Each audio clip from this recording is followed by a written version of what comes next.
ఇవాళ నేను చెప్తున్నా, మా ఆడబిడ్డలకు ఇచ్చినటువంటి మాటలు గనక మీరు పూర్తి అయిపోతే రేపు తెలంగాణలో ఎక్కడికి కూడా రాలేని పరిస్థితి వస్తుంది ఈ గవర్నమెంట్కు. ఆ విషయం ఆలోచన చేసుకోవాలి. మనకు 200 యూనిట్ల కరెంట్ ఇస్తామన్నారు, అది ఇవ్వమంటున్నాం. మీరు నెలకొక సిలిండర్ 500కి ఇస్తామంటున్నారు, అది ఇవ్వమంటున్నాం. రేషన్ కార్డులు ఇస్తామన్నారు, అది ఇవ్వమంటున్నాం.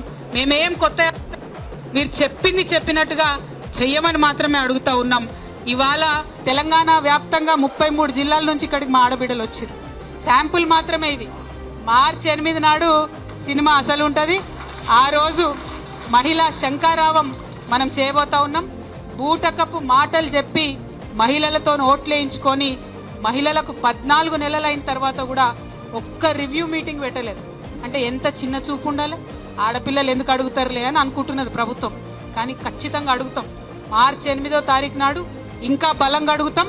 రాష్ట్ర వ్యాప్తంగా తరలి వచ్చి అడుగుతామని ఈ సందర్భంగా తెలియజేస్తూ, మరి మహిళలను మీరు అల్కగా తీసుకోకండి. మాకిచ్చినటువంటి మాటల మీద గౌరవ ముఖ్యమంత్రి గారు తక్షణమే రివ్యూ మీటింగ్ పెట్టాలి.